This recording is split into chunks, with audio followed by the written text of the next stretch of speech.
Man, what's up, world? It's your boy, the Toothless Wonder, back with another video. And this is going to be a little different. And as y'all can tell, I'm kind of like excited, right? And I meant to do this last night, but I kind of got sidetracked or whatever. And then I got a comment, and I said, oh, it's only right, right? This video is dedicated to my main man from Baltimore City. Uh, uh, I'll use what my nickname for him, Blu Hundo, right? Now, let me take y'all back on the timeline of my journey, right? So I've battled addiction over 20 years in various form, fashion, right? But now, I'm like the Osley brother. I'm starting to hear footsteps in the dark. I'm about to be 40. I'm in my late 30s. And I'm like, boy, I got it. Ain't no ducking this one. Ain't no putting it off, right? But I'm waiting for the right time to, you know what I'm saying? Woo, woo, woo, think about where I'm going to go, da, da, da. So this is actually when, I guess like COVID time, and Trump had gave out that last 1,400. And yeah, and child support wasn't going to intercept that joint. And I said, there it is. I'm going to go ahead, duck in, wait on him until I got some, sweet potatoes, as I call money. You know what I mean? So I can go back up in the treatment house again and make it better than the last time. You know what I mean? And I said to myself this time, because I had been in and out, in and out, in and out, right? And I said, this time I'm tapping out. I'm surrendering.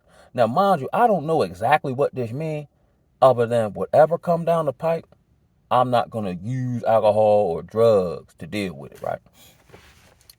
So, I gets up in the spot. There's a 45-day blackout. You don't do nothing. You know what I'm saying? You group up all day. You got meetings at night. You know what I mean? And I had been through this particular institution before, the Helping Up mission, right? So I kind of knew how to navigate. I had been in Baltimore City previously. So that in and of itself ain't new to me. Even though certain things to the out of towner can be kind of vexing, like the heroin epidemic, how brothers kick it, the terrain of the place, the optics of it, whatever, right? So I'm doing these various meetings. Now, mind you, I never, even throughout my whole journey, I had never really gotten a whole lot out of NA. It didn't really spark the kid. They have good, valid information, right? But you have to figure out how to apply it. I wasn't really big on no sponsorship, even though that was encouraged, because I just never seen anybody that I wanted to link to. You know what I'm saying? And then from my previous experience, when I first got to Baltimore in 16, all the people that were, helpful or whatever the case may be, and their feng shui, they ain't had no sponsor, right?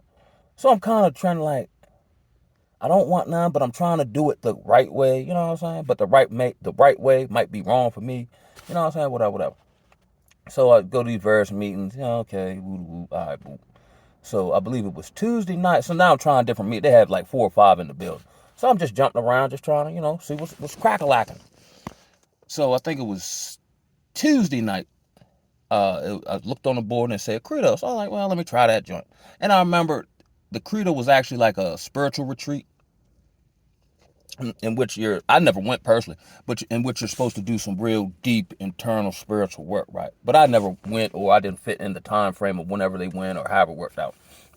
So I said, let me check this joint out, right? So I'm sitting up in the can, and my man's in them walk in, right? You know what I mean? He laid the ground rules, you know what I'm saying? Housekeeping, whatever. And then I kind of leaned forward in my seat because it was to me, more of a barbershop talk. Yeah, there's some parameters, but we're not necessarily just on the vein of addiction, sobriety. Yeah, that's the foundation, but we're talking about other things that are on the mind, or almost like in a barbershop where brothers just kicking it and building off each other and whatnot, right? So that was more my speed, so I just enjoyed that part of it, right? And I never forget, my man, he always kick it off. He the leading batter. He kick it off, and then you can go wherever you want to go, stay on the same topic, whatever, right? And he began to talk about legacy and purpose and things of that nature. And my spirit said, yo, Cal, that Negro spitting, yo. Because typically, in my experience, I never heard any recovery-related people talk about those type of topics or those type of terms, or, you know what I mean? So I think when he went in, it was around COVID time. So, things were in flux, woo, woo, woo. And he was talking about how, now they had a workforce office that, helped you find jobs or whatever. Now, in my previous experience, the help that's offered never works for me for whatever reason. And I think the reason being, because then I would have maybe subconsciously depended on people. more so than the Most High wanted. And I've seen other people get careers through them people. It just ain't meant for me. And I always wondered, like, why I'm doing it the way they say do it, but why I don't work the way I want. Because it ain't supposed to work that way. That's why. But you'll figure that out later on. So he was talking about how, he went and found his own job. And then from my experience in Baltimore being disappointed by folk, I was already trending into, and I'd been there before, just putting my own campaign together. Like, find my own job. I find my own information. I find, you know what I'm saying? Instead of, and I had a partner, which I did in another video, DC Mo, and I had to tell him a couple times, like, you keep putting your faith in these people to do X, Y, Z, and they're, by job title required to do it. But let's say, and I'm in this position where I don't really have time to be waiting on other people, because they dealing with however many people they got to deal with on their caseload. But in your spare time, when you got free time, how about you just hop on this thing in your hand, called the phone, and Google the information yourself instead of waiting on him. So that was resonating. I'm like, yeah, cuz, right, yeah. You know what I'm saying? And then I'll say my little 2 cents off, whatever. You know what I mean? I would see him in what we would call the smoke pit, and we would chop it up, you know what I'm saying? He wasn't with no play, but he was real like humorous, and he just had a different perspective. And I just enjoy that, right? So, he was way further along in the program than I would. But whenever I see him, it'd be love, we chop it up, you know what I'm saying? So, we become friends on Facebook. And then in the midst of just because I know the man now. So I comment on his posts and stuff like that. And then I started seeing people that I know from the area where I live at. So one day we're having, like, how you know him? And then I explained it to him and whoop de whoop. So then come to find out throughout the progression of time that we know a lot of the same similar people. Not just on my end on the Eastern Shore, but I know some of the people he may know or been, in confines of in Baltimore City. So that kind of ties things together more. So I'm like, all right, bet, cool. Woo, woo. So we continue on, you know what I'm saying? We're all on our individual campaigns. But as time would have it, I stated how I was working my move and it wasn't working. So I said, why don't I just take these skills, these certifications I got, and go on with the next phase of the journey. So when I left the program successfully, I didn't really tell anybody. Kind of feel like, everybody asked me 40,000 questions about, what I'm planning to do, or people interjecting whatever their thoughts were on the situation. So my man reached out to me when he heard I left. And I said, yeah, I ain't want to tell nobody. Woo, woo, woo. I keep on with the keep on. And then come to find out, like, again, we start knowing more, similar people. Because the shore is very spread out, but it seems like the 7 degrees of separation are a lot closer. Because it's more like tight-knit, or if you're in a similar, like say the recovery world, you can drive an hour away and still see the same people. So one day I was still riding a bicycle. I was working at the treatment center, and he told me he was in town. I said, man, say less. Where you at? Man, I rode, man, we kicked it, you know what I'm saying, chopped it up. And it was just good seeing a brother on the outside of things, you know what I mean? So we continue to stay in contact, you know what I mean, share information, you know what I mean, make articulations of certain topics of conversation, so on and so forth. And I remember one day, I think I wasn't working then. I think I quit the job the first time. Nah, second time. Or he might have been planting a seed. He was like, yo, you should make a YouTube channel. Because I'll be making my various articulation of what I see or where I'm at with it, da-da-da. And he was saying that I believe his mother says I remind her, his mother, referring to Petey Green. And I heard that name before, but I'm like, who that? So I ended up going on YouTube. And he had his own particular store, but he brought the truth in a humorous way. And kind of like an uncut kind of way, a politically incorrect kind of way. But you couldn't deny what he was saying, and he was slightly entertaining by just his personal fun, shui, and delivery. So I'm starting thinking about this YouTube stuff. Now, mind you, I am kind of closed. I admit I'm kind of closed-minded, so I don't get bamboozled. But then I am open-minded after a period of time of just trying different stuff. You know what I'm saying? Like I stopped eating pork not for any spiritual reason. I just stopped doing it just to say I stopped doing something. And then come to discover later on, the benefit thereof and so on and so forth. Fasting, plus I'm just trying to add certain things to my tool belt or whatever.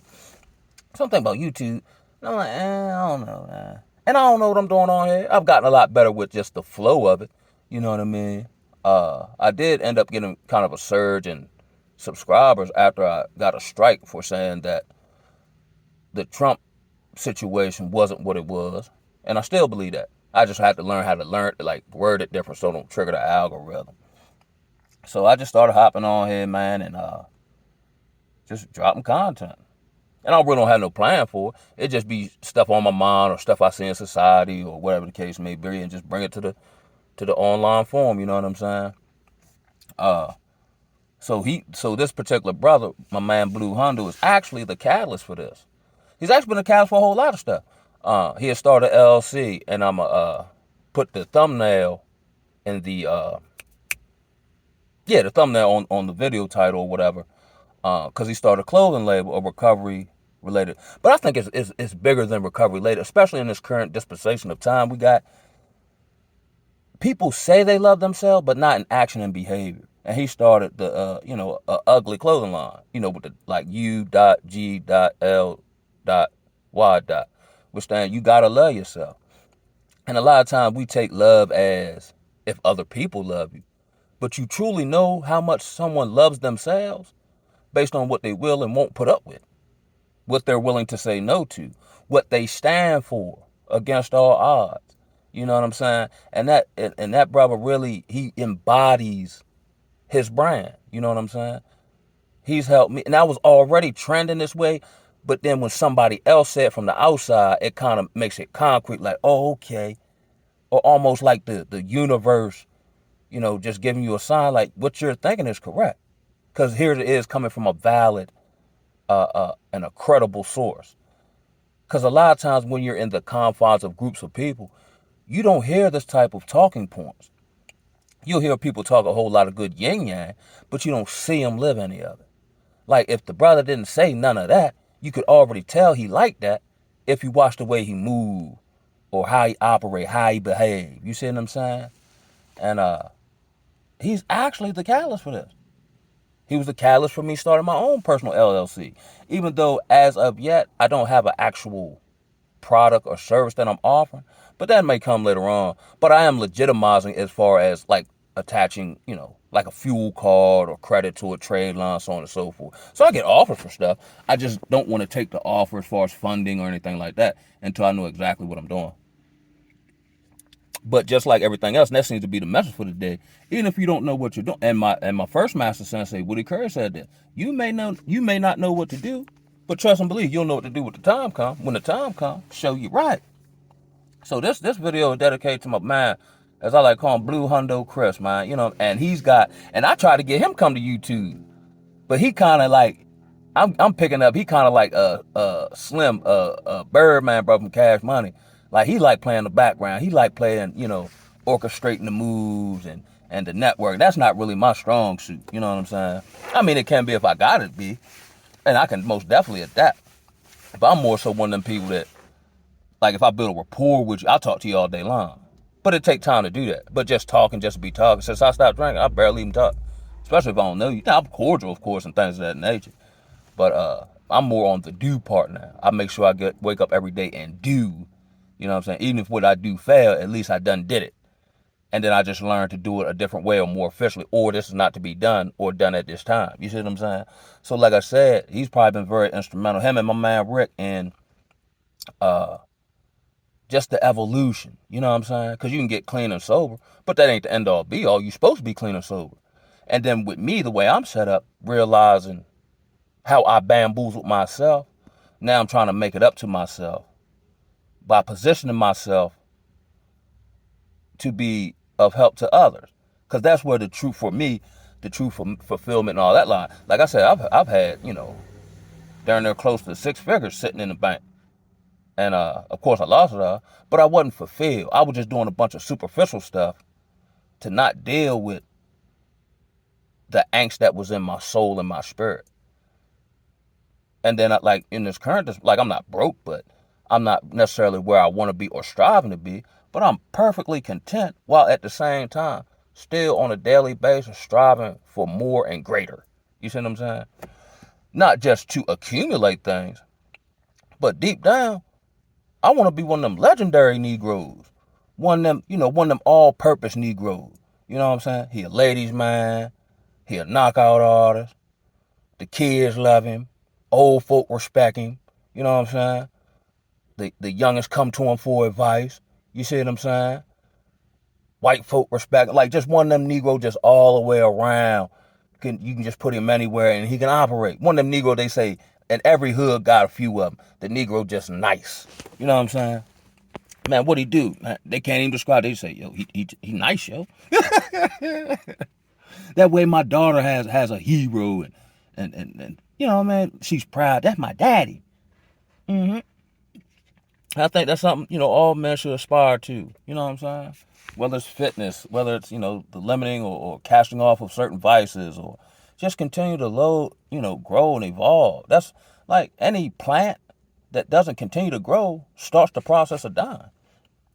Even in the aspect of, I had to die to an old self for a new self to be reborn. Kind of symbolic of the phoenix rising from the ashes. The phoenix doesn't rise in greater proverbial power unless it dies first and goes through that darkness and that, whatever you want to call it, as far as,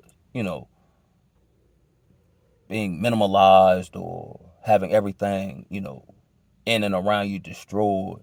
It's the same callus that I use for one of my favorite historical characters, Spartacus.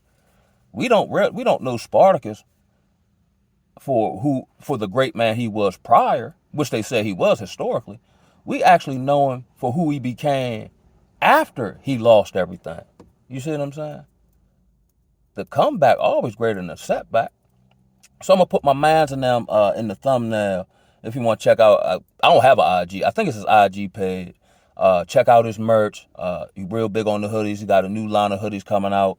You gotta love yourself. You know what I'm saying? And I know, like, now I understand why they say, like, if you put on something, they call it a fashion statement. Because when I put this on, I don't have to talk. It actually talks for me. And of course, the man make the clothes don't make the man. But if y'all want to support my, and I ain't gonna put it out there yet, but I got me, like I said in the last video about, wanting to throw an alley. That's what I call, like, showing love or just showing some appreciation out of nowhere. So I got something cooked up for him. I ain't gonna tell him though.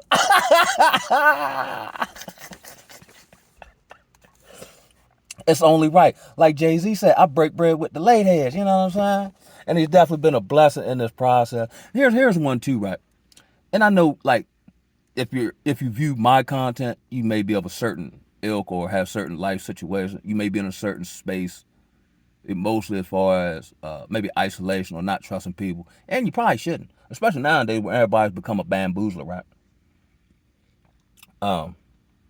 But don't, like, try to go looking for people or, try to overly people please or show love in the hopes that maybe, these people invite you to the cookout and all that.